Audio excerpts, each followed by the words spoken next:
विषय संस्कृत पद्य 7 नाट्य में तन्याकृतम काव्य આપણે સાતમું જોવા જઈ રહ્યા છીએ વિદ્યાર્થી મિત્રો। સંસ્કૃતની અંદર અભ્યાસક્રમમાં આપણે આગળ વધી રહ્યા છીએ ધીરે ધીરે, જે તમે જોઈ શકો છો। સાતમું કાવ્ય છે નાટ્ય મેં તન્મયા કૃતમ। પ્રસ્તાવના પ્રમાણે છે એમાં સંસ્કૃતની નાટ્યશાસ્ત્રીય વિચારણાનો પ્રારંભ આચાર્ય ભરતથી થાય છે।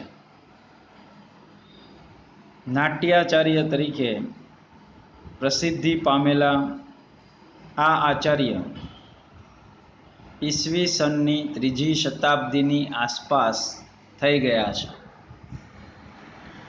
એમણે રચેલો નાટ્યશાસ્ત્રના નામે જાણીતો ગ્રંથ એ સંસ્કૃત ભાષાના વિદ્વાનોમાં તો ખૂબ જ પ્રસિદ્ધિ પામ્યો છે, એમાં કોઈ શંકા નથી, છે જ। એ ઉપરાંત નાટ્યની સાથે સંબંધ ધરાવતી વિશ્વની અનેક ભાષાઓના વિદ્વાનોમાં પણ તેની તેટલી જ પ્રસિદ્ધિ જોવા મળે છે। બીજી રીતે કહીએ તો એવો કોઈ નાટ્યવિદ મેળવવો ખૂબ મુશ્કેલ થઈ પડે છે। જે નાટ્યાચાર્ય ભરતથી પરિચિત ન હોય એવું આપણને ક્યાંક ભાગ્યે જ જોવા મળે છે।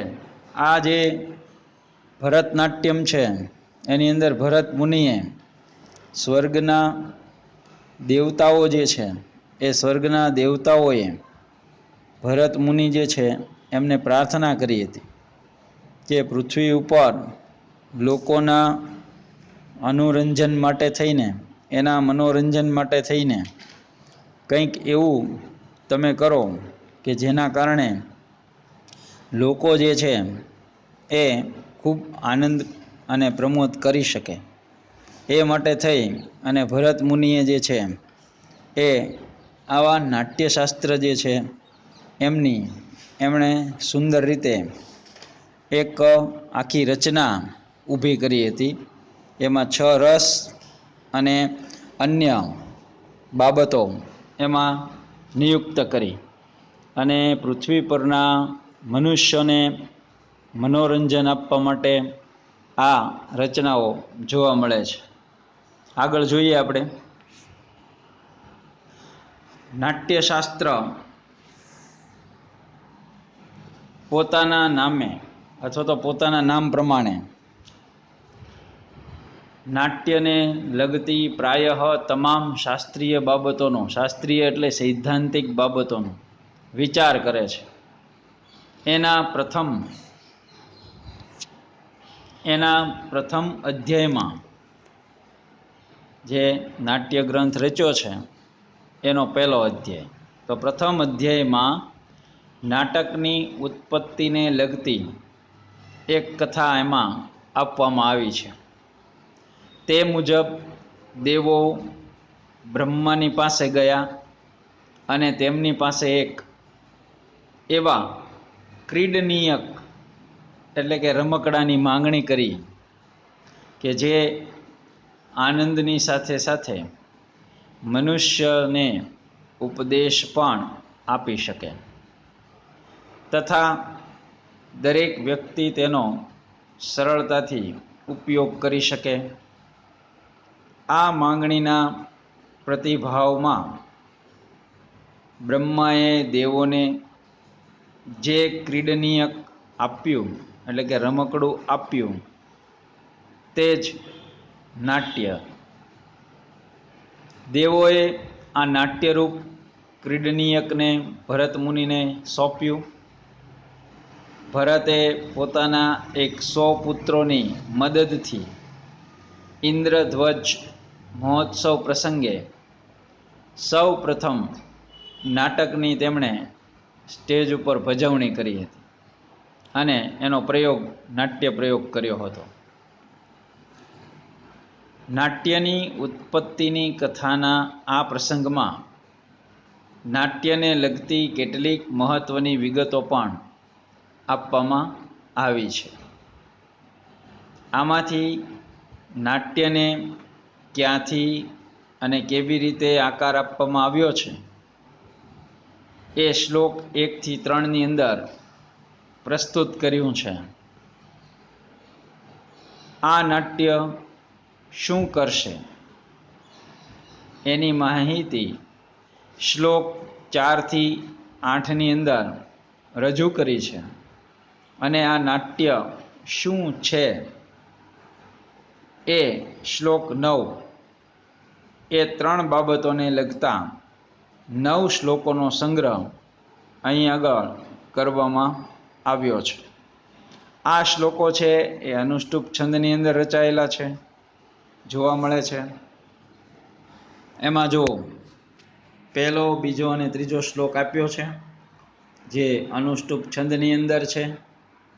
હું અહીં આગળ એમને અનુષ્ટુપ છંદમાં ગાવાનો પ્રયત્ન કરું છું, આપ સાંભળો. સર્વશાસ્ત્રાર્થ સંપન્નમ સર્વશિલ્પ પ્રવર્તકમ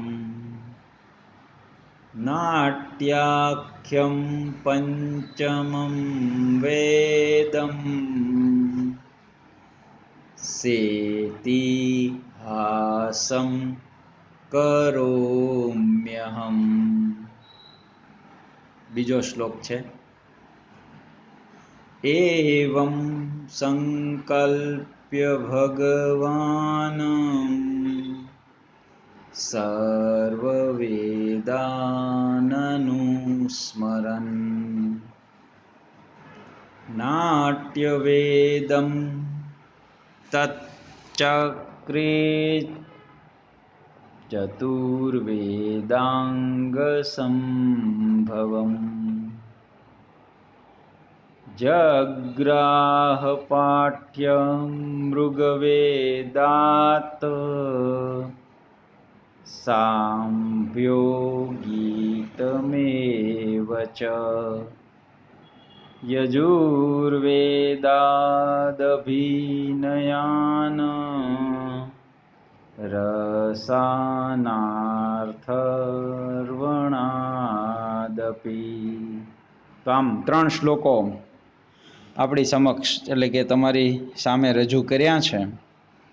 હવે એ ત્રણેયનું ભાષાંતર જોઈએ. પહેલો શ્લોક છે એમાં કહીએ છે સર્વશાસ્ત્રાર્થ સંપન્નમ, એટલે હું બધા શાસ્ત્રોથી કે છે યુક્ત છું, સંપન્ન છું. સર્વ શિલ્પ પ્રવર્તકમ, સર્વ પ્રકારના શિલ્પોને પ્રવર્તાવનાર. નાટ્યાખ્યમ, નાટ્ય નામનું. પંચમ વેદમ, 5મો વેદ. ઇતિહાસ રચું છું, એટલે સે ઇતિહાસમ કરોમ્યહમ. તો આમ એમનું ભાષાંતર છે. ફરીવાર આખું ભાષાંતર બોલું છું, પેલા શબ્દ સાથે બોલ્યો કે હું બધા શાસ્ત્રાર્થોથી યુક્ત, સર્વ શિલ્પોને પ્રવર્તાવનાર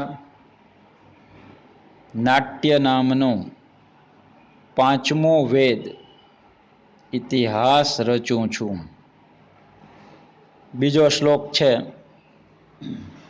એવં સંકલ્પ્ય ભગવાન સર્વવેદાનનુસ્મરન નાટ્યવેદમ તતશ્ચક્રે ચતુર્વેદાંગ સંભવમ. એવ સંકલ્પ્ય, એમ સંકલ્પ કરીને ભગવાન સર્વવેદાનનુસ્મરન, ભગવાન એટલે કે આચાર્ય ભરતે પછી સર્વવેદોને સ્મરણ યાદ કરતા કરતા નાટ્યવેદમ, 4 વેદ અને તેમના 6 અંગોમાંથી ચતુર્વેદાંગ સંભવમ, ઉત્પન્ન થયેલા એવો નાટ્યરૂપી વેદ રચ્યો. હવે એનું સળંગ ભાષાંતર.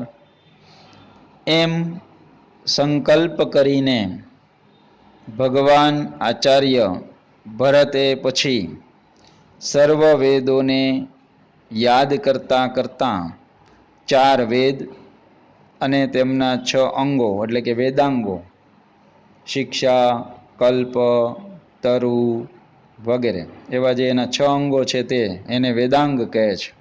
એટલે એવા 6 અંગોમાંથી ઉત્પન્ન થયેલ એવો જો કોઈ પણ ગ્રંથ હોય તો એ નાટ્યરૂપી વેદ એમણે રચ્યો છે એમ કહેવા અહીં માગે છે. ત્રીજો શ્લોક છે જગ્રાહ પાઠ્યમ ઋગ્વેદાત સમભ્યો ગીતમેવ ચ યજુર્વેદાત ભીનયાન રસાનાર્થર્વણાદપી. અર્થાત એ કહે છે કે જગ્રાહ તેમણે ઋગ્વેદમાંથી, જગ્રાહ એટલે આમ તો ગ્રહણ કરવું, જગ્રાહ પાઠ્યમ ઋગ્વેદાત સાંભ્યો એટલે કે છે કે તેમણે ઋગ્વેદમાંથી સંવાદ, પછી સામવેદમાંથી એટલે કહે છે કે સામભ્યો ગીતમેવ ચ સામવેદમાંથી ગીત, પછી યજુર્વેદ તો યજુર્વેદમાંથી અભિનય, યજુર્વેદાદ અભિનયાન યજુર્વેદમાંથી અભિનય મેળવ્યો, અને કે છે અથર્વવેદમાંથી રસને ગ્રહણ કર્યો છે. રસાન અથર્વણ વણાદ અપી અથર્વવેદમાંથી રસને ગ્રહણ કર્યો છે. જ્યારે ભરત મુનિ છે એમને નાટ્યશાસ્ત્ર રચના કરવા બેઠા ત્યારે એમને આ 4 વેદોનું દર્શન કર્યું, 4 વેદોનો એને અભ્યાસ કર્યો, એ 4 વેદોને એને સ્મરણ કર્યું, અને આ 4 વેદો જે છે અનુક્રમે ઋગ્વેદ, યજુર્વેદ, સામવેદ અને અથર્વવેદ એનું સ્મરણ કર્યું, એની અંદરથી વિષય વસ્તુ પસંદ કર્યું, એમના 6 અંગો આપણે ઉપર જોયા એ પ્રમાણે લીધા, એ 6 અંગોનો અભ્યાસ કર્યો, પણ કયું વિષય વસ્તુ શેમાંથી લીધું એની વાત અહીંયા કરવામાં આવે છે. એટલે કે છે જગ્રાહ પાઠ્યમ ઋગ્વેદ સાંભ્યો ગીતમેવ ચ એટલે કે છે કે ઋગ્વેદ નામનો જે ગ્રંથ છે એટલે કે ઋગ્વેદ છે એમાંથી સંવાદ લીધો, સામવેદમાંથી ગીત લીધું, યજુર્વેદમાંથી અભિનય એમને પસંદ કર્યો, અને અથર્વવેદમાંથી એમને રસને ગ્રહણ કર્યો હતો. તો આમ 3 શ્લોક અને આ 3 શ્લોકનું ભાષાંતર આવી રીતે એમનો જે છે એ નાટ્ય નામનો ગ્રંથ રચાણો છે. ફરીવાર 3 એક સાથે બોલું છું. હું બધા શાસ્ત્રાર્થોથી યુક્ત છું, સર્વ શિલ્પોને પ્રવર્તાવનાર નાટ્ય નામનો 5મો વેદ ઇતિહાસ રચું છું. એમ સંકલ્પ કરીને ભગવાન આચાર્ય ભરતે પછી સર્વ વેદોને યાદ કરતાં કરતાં 4 વેદ અને તેમના 6 અંગોમાંથી ઉત્પન્ન થયેલ એવો નાટ્યરૂપી વેદ રચ્યો. તેમણે ઋગ્વેદમાંથી સંવાદ પસંદ કર્યો, સામવેદમાંથી ગીત અને યજુર્વેદમાંથી અભિનય તેમજ અથર્વવેદમાંથી રસને ગ્રહણ કર્યા હતા. હવે આગળનો શ્લોક જોઈએ. શ્લોક 4. ક્વચિદ ધર્મ ક્વચિદ ક્રીડા ક્વચિદ અર્થ ક્વચિદ ક્ષમા ક્વચિદ હાસ્યમ ક્વચિદ યુદ્ધમ ક્વચિદ કામઃ ક્વચિદ દ્વહ. તો આમ 4થો શ્લોક છે. 5મો શ્લોક ધર્મો ધર્મ પ્રવૃત્તાનામ કામઃ કામોપસેવિનામ નિગ્રહો દુર્વિનીતાનામ વિનીતાનામ દમક્રિયા. છઠ્ઠો શ્લોક. નાના ભાવોપસંપન્નમ નાનાવસ્થાંતરાત્મકમ લોકવૃત્તાનુકરણમ નાટ્યમેતન્મયા કૃતમ. તો આમ શ્લોક નંબર 4, શ્લોક નંબર 5, શ્લોક નંબર 6 જોવા મળે છે. હવે એનું ભાષાંતર પહેલાં જોઈએ. એનું ભાષાંતર આપણને સૂચવે છે. શ્લોક નંબર 4 છે એનું ભાષાંતર આપણે પહેલાં જોઈ લઈએ. એના ભાષાંતરની અંદર એ કહે છે કે ક્વચિત ધર્મ, એમ આપણને સૂચવે છે કે ક્યાંક ધર્મ, ક્વચિત ક્રીડા, ક્યાંક રમત, ક્વચિત અર્થ, ક્યાંક અર્થ, ક્વચિત છમઃ, ક્યાંક શાંતિ, ક્વચિત હાસ્યમ, ક્યાંક હાસ્ય, ક્વચિત યુદ્ધમ, ક્યાંક યુદ્ધ, ક્વચિત કામઃ, ક્યાંક કામના, અને ક્વચિત વધઃ એટલે કે ક્યાંક વધ. આ બધા દ્રશ્યો આપણે જો નાટક જોતા હોઈએ અથવા ચલચિત્ર જોતા હોઈએ તો એની અંદર આ બધું જ જોવા મળે ને. આ બધાનો સુંદર રીતે સમન્વય કરવામાં આવે છે. તો પહેલાંના લોકો માટે તો મનોરંજન માટે થઈ અને આવા શેરી નાટકો અથવા તો નાટ્યગૃહની અંદર ભજવાતા નાટકો, પણ એની અંદર આ બધું જરૂરી છે. એમાં થોડોક ધર્મ બતાવવામાં આવે, ક્યાંક થોડી ઘણી રમત બતાવવામાં આવે, ક્યાંક અર્થ એટલે કે નાણાં કમાવાની પ્રવૃત્તિઓ એમાં બતાવવામાં આવે, ક્યાંક આગળ શાંતિ અને એકદમ પ્રેમ અને સ્નેહનું વાતાવરણ બતાવવામાં આવે, તો ક્યાંક વળી હાસ્ય ઉપજે તેવા નાના મોટા પ્રસંગો એમાં જોવા મળે, ક્યાંક વળી એમાં યુદ્ધના જે છે ઝઘડાઓના છે એ બધા પ્રસંગો જોવા મળે, ક્યાંક વળી કોઈની ઈચ્છા કામનાઓ એની તૃપ્તિ અને એના માટે થઈને દોડતા અને પુરુષાર્થ કરતા માનવીઓ જોવા મળે, અને ક્યાંક વધના પ્રસંગો પણ જોવા મળે છે. તો આમ એનું ભાષાંતર ફરીવાર બોલું છું કે ક્યાંક ધર્મ, ક્યાંક રમત, ક્યાંક અર્થ, ક્યાંક શાંતિ, ક્યાંક હાસ્ય, ક્યાંક યુદ્ધ, ક્યાંક કામના અને ક્યાંક વધ. આવા દ્રશ્યો જોવા મળે છે. સહેલો છે. 5મો શ્લોક. ધર્મો ધર્મ પ્રવૃત્તાનામ કામઃ કામોપસેવિનામ. કે છે ધર્મમાં પ્રવૃત્ત રહેનારાઓને ધર્મ, ધર્મો ધર્મ પ્રવૃત્તાનામ, ધર્મમાં પ્રવૃત્ત રહેનારાઓને ધર્મ, કામઃ કામોપસેવિનામ, કામનું સેવન કરનારાઓને કામ, નિગ્રહો દુર્વનિતાનામ.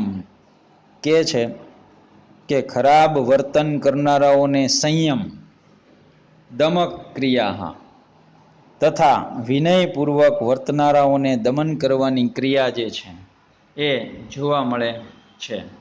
તો આ એમનું ભાષાંતર હતું. ફરીવાર આખું ભાષાંતર બોલું છું 5મા શ્લોકનું. ધર્મમાં જે લોકો પ્રવૃત્ત રહેનારાઓ હોય એને ધર્મ પ્રાપ્ત થાય છે, કામનું સેવન કરનારાઓને હંમેશા પોતાની ઈચ્છા પૂર્તિઓ થાય છે, ખરાબ વર્તન કરનારા મનુષ્યો જે છે જેમ કે હિંસાઓ છે, ઝઘડાઓ છે, ટંટાઓ છે, મારધાડ છે, લૂંટફાટ છે, ચોરી વગેરે, કે છે ખરાબ વર્તન કરનારાઓને સંયમ હોવો જરૂરી છે, તથા વિનયપૂર્વક વર્તનારાઓને દમન કરવાની ક્રિયા અહીં આગળ સૂચવવામાં આવી છે. 6ઠ્ઠો શ્લોક.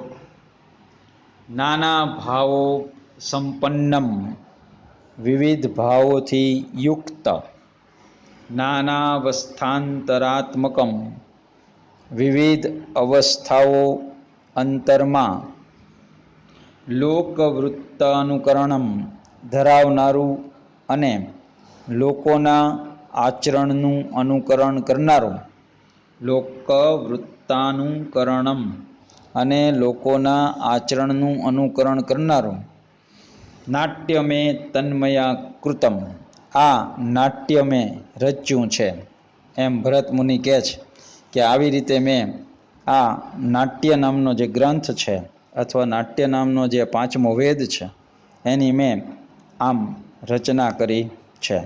હવે પાછો ક્રમ 4, 5 અને 6 એનું સળંગ ભાષાંતર બોલું છું, સાંભળી લેજો. ક્યાંક ધર્મ, ક્યાંક રમત, ક્યાંક અર્થ, ક્યાંક શાંતિ, ક્યાંક હાસ્ય, ક્યાંક યુદ્ધ, ક્યાંક કામના, ક્યાંક વધ. ધર્મમાં પ્રવૃત્ત રહેનારાઓને ધર્મ, કામનું સેવન કરનારાઓને કામ, ખરાબ વર્તન કરનારાઓને સંયમ તથા વિનયપૂર્વક વર્તનારાઓને દમન કરવાની ક્રિયા. વિવિધ ભાવોથી યુક્ત વિવિધ અવસ્થાઓ અંતરમાં ધરાવનારું અને લોકોના આચરણનું અનુકરણ કરનારું આ નાટ્ય મેં રચ્યું છે, આમ ભરત મુનિ કહે છે. હવે આગળના શ્લોક વિશે આપણે જોઈએ. 7મો શ્લોક છે. દુઃખાર્તાનાં શ્રમાર્તાનાં શોકાર્તાનાં તપસ્વિનાં વિશ્રાંતિ જનનમ કાલે નાટ્યમેતદ્ ભવિષ્યતિ. 8મો શ્લોક. ધર્મ્યં યશસ્યમાયુષ્યં હિતં બુદ્ધિ વિવિર્ધનમ લોકોપદેશજનનમ નાટ્ય મેતદ્ ભવિષ્યતિ. 9મો શ્લોક. ન તજ્જ્ઞાનં ન તચ્છિલ્પં ન સા વિદ્યા ન સા કલા નાસૌ યોગો ન તત્કર્મ નાટ્યેસ્મિન્યન દ્રશ્યન્તે. તો આ રીતે 9 એમનો 7, 8 અને 9 શ્લોક જોવા મળ્યા હતા. હવે એનું ભાષાંતર જોઈએ. દુઃખાર્તાનામ શ્રમાર્તાનામ આ નાટ્ય દુઃખથી પીડાયેલાઓને, એટલે કે જે બહુ દુઃખી લોકો હોય, જે પીડાયેલા લોકો હોય, જે લાચાર લોકો હોય તેમને, શોકાર્તાનામ તપસ્વીનામ મહેનત કરીને થાકેલાના માટે થઈને અને શોકથી પીડા પામેલા બિચારાઓને કે છે યોગ્ય સમયે વિશ્રાંતિ આપનાર થશે. વિશ્રાંતિ જનનમ કાલે નાટ્યમે તદ ભવિષ્યતિ. તો આ નાટ્ય નામનો ગ્રંથ છે એ કોને કોને વિશ્રાંતિ આપનાર થશે? તો કે દુઃખાર્તા નામ જે દુઃખથી પીડાયેલા હોય, શ્રમાર્તા નામ જે મહેનત કરીને થાકી પાકી ગયેલા હોય, શોકાર્તા નામ જે શોકથી પીડા પામેલા એવા બિચારા જનો હોય, તપસ્વી નામ તપસ્વીઓને પણ યોગ્ય સમયે વિશ્રાંત જનાનમ વિશ્રાંતિના સમયે વિશ્રાંતિ આપનાર, કાલે એટલે સમયે, નાટ્યમે તદ ભવિષ્યતિ ખરેખર આ નાટ્ય એમને શાંતિ આપનાર બનશે. આપણે બધા જાણીએ છીએ ને કે ભાઈ ખૂબ કંટાળી જઈએ તો આપણે શું કરીએ? તો કે ટીવીમાં સિરિયલ જોવા બેસી જઈએ. ખૂબ કંટાળી જઈએ તો શું કરીએ? તો કે કાનમાં જે છે એ ઇયરફોન નાખી અને સુંદર મજાના ગીતો સાંભળીએ. એનાથી વધારે આપણે કોઈ પણ પ્રવૃત્તિઓથી થાકેલા પાકેલા હોઈએ તો શું કરીએ? તો ચલચિત્ર જોવા જઈએ. એનાથી થાકેલા પાકેલા હોઈએ તો કોઈ નાટક સારું જોઈએ. આમ આપણા એ તણાવને, આપણી પીડાને, આપણા દુઃખને, આપણા કંટાળાને, એ થાકેલાને, એ બધાને આનંદ આપનાર બની રહે છે. તો ભરત મુનિ એમ કહે છે કે મેં જે આ નાટ્યગ્રંથ રચ્યો છે એ પણ સર્વને આવી રીતે જ આનંદ પહોંચાડનાર છે. ફરીવાર આખું ભાષાંતર બોલું છું કે આ નાટ્ય દુઃખથી, એટલે કે આ નાટ્યગ્રંથ દુઃખથી પીડાયેલાઓને, ખૂબ મહેનત કરીને થાકેલાને, શોકથી પીડા પામેલા એવા બિચારાઓને, તપસ્વીઓને યોગ્ય સમયે વિશ્રાંતિ આપનાર બની રહેશે. 8મો શ્લોક. ધર્મ્ય યશસ્ય આયુષ્યમ હિતમ. આ નાટ્યગ્રંથ ધર્મને,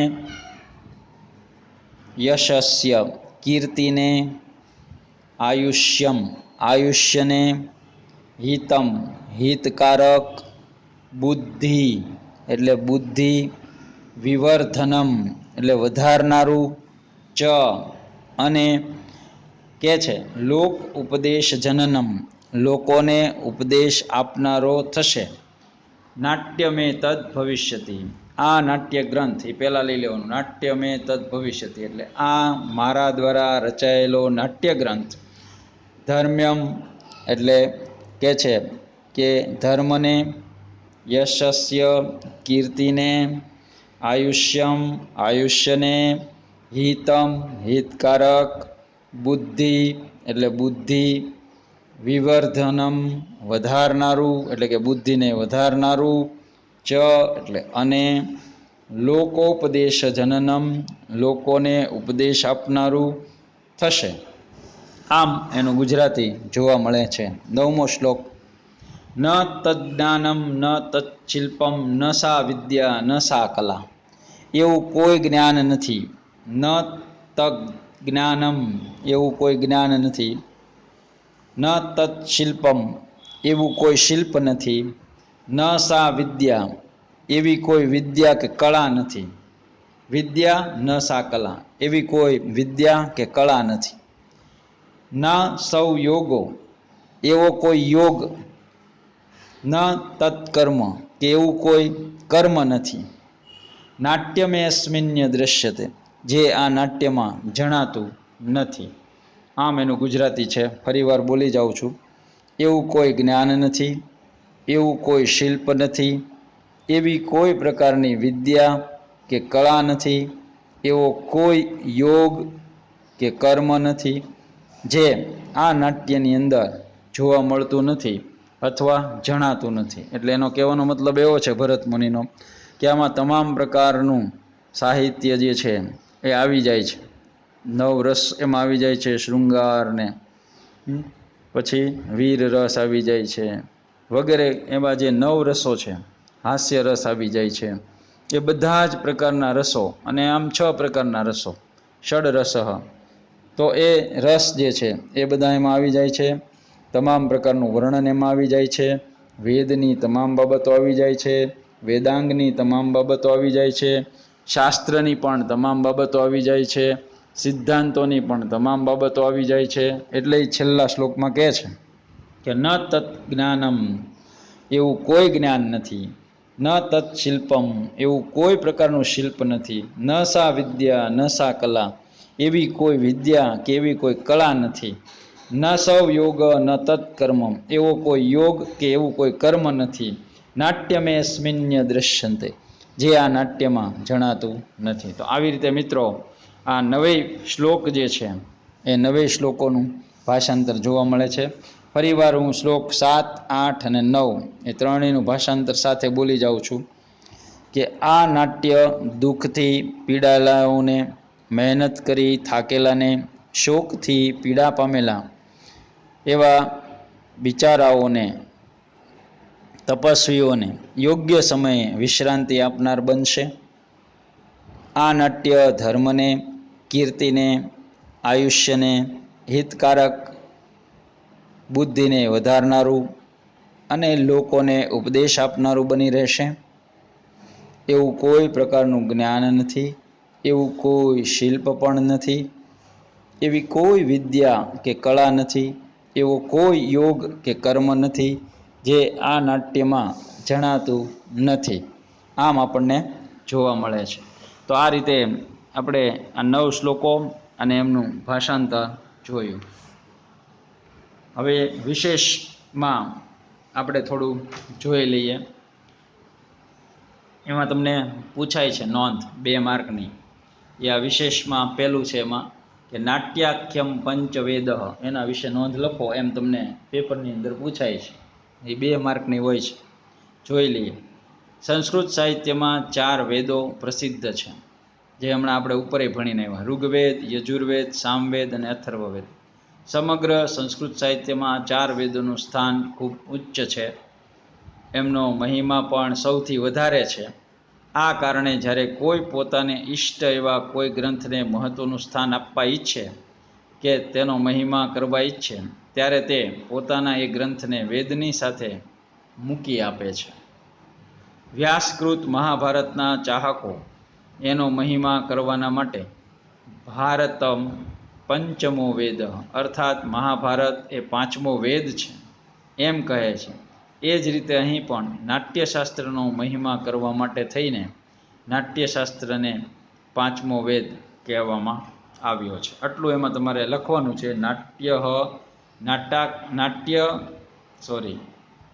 નાટ્યાખ્ય પંચમ વેદ, એ જ્યારે પૂછાય તમને નોંધ લખો તો આટલું તમારે એમાં લખવાનું છે 2 માર્કની અંદર. હજી આગળ છે એમાં નાટ્યશાસ્ત્રને 5મો વેદ તરીકે મૂકવાનું એક સબળ કારણ એ પણ છે કે નાટ્યના અંગભૂત પાઠ્ય, અભિનય, ગીત અને રસ એમ 4 બાબતોને 4 વેદમાંથી લેવામાં આવી છે. એ રીતે જોતા નાટ્યશાસ્ત્રનો સ્ત્રોત એ મુખ્ય વેદ છે. એટલે આને 5મો વેદ કહેવો બિલકુલ વ્યાજબી છે. ત્યાર પછી છે પાઠ્યમ. તો નાટ્ય પ્રકારની કૃતિમાં જુદા જુદા પાત્રો દ્વારા ઉચ્ચારવામાં આવતા સંવાદોને પાઠ્ય કહેવામાં આવે છે. સંસ્કૃત નાટ્યશાસ્ત્રીઓની માન્યતા એવી છે કે નાટ્યમાં આવતા પાઠ્યની પ્રેરણા ઋગ્વેદમાંથી લેવામાં આવી છે. આપણે જાણીએ છીએ કે ઋગ્વેદ મંડળ 10 સૂક્ત 94ની અંદર આવતા પુરુરવા અથવા તો પુરુરવ ઉર્વશી સંવાદયુક્તમાંથી પ્રેરણા લઈને મહાકવિ કાલિદાસે વિક્રમોર્વશીય નામના સુપ્રસિદ્ધ નાટકની રચના કરી છે. અભિનય નાટ્યનું એક અંગ છે. આપણે ત્યાં જે 64 કલાઓ માનવામાં આવી છે તેમાંની એક કલા એ પ્રસ્તુત કરે છે, એ આપણે જોઈ શકીએ છીએ. 3જા ક્રમ ઉપર અભિનય આપ્યું છે ને એમાં તેમાંની એક કલા અભિનય પણ છે. સંસ્કૃત નાટ્ય પરંપરામાં અભિનયના 4 પ્રકારો સ્વીકૃત છે. પહેલું આંગિક અભિનય છે, બીજું છે વાચિક, અને ત્રીજું આહાર્ય, અને ચોથું છે સાત્વિક. આમ નાટ્યના અંગ તરીકે અભિનયનો સ્વીકાર કરવાની પ્રેરણા આપણને નાટ્યશાસ્ત્રીઓએ યજુર્વેદમાંથી લીધેલી છે. ચોથું રસાહા.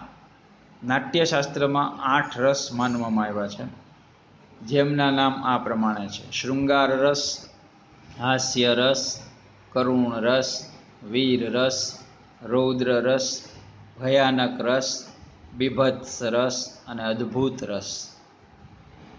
પછી લોક ઉપદેશ જનનમ, લોકોના ઉપદેશનું કાર્ય કરે છે. સામાન્ય રીતે નાટ્ય સાહિત્યનું પ્રયોજન છે એ પ્રેક્ષકને હંમેશા રસાસ્વાદ કરાવવાનું રહ્યું છે. મોટાભાગે એમનો હેતુ એવો છે. પરંતુ નાટ્ય સાહિત્ય માત્ર રસાસ્વાદનું જ સાધન બની રહે, તે સંસ્કૃત નાટ્યશાસ્ત્રીઓને બિલકુલ માન્ય નથી. તેઓના મતે આ નાટ્ય સાહિત્ય લોકોને ઉપદેશ આપવાનું મહત્ત્વપૂર્ણ અને કારગત સાધન નીવડ્યું છે. કારગત એટલે સફળ. સંસ્કૃત નાટ્યશાસ્ત્રીઓની આ માન્યતાને સંસ્કૃતના બધા જ નાટ્યકારોએ બરાબર પાળી પણ બતાવી છે. અને સંસ્કૃતની કોઈ એવી નાટ્યકૃતિ નથી કે જેમાંથી પ્રજાજનને કોઈ ને કોઈ બોધ મળતો ન હોય. તો આવી રીતે આપણને એ જોવા મળે છે. પછી છે સ્વાધ્યાય, જે તમારે કરવાનો છે, તમારી પાઠ્યપુસ્તકમાં આપેલો છે. એમાં પહેલો પ્રશ્ન, બીજો, ત્રીજો, ચોથો, પાંચમો પ્રશ્ન એ તમારે કરી લેવાના રહે છે. તો આવી રીતે મિત્રો આજે આપણે આ એક કાવ્ય જે છે એ આપણે એનો અભ્યાસ વિગતે કર્યો. 7મું કાવ્ય નાટ્યમે તન્મયા કૃતમ.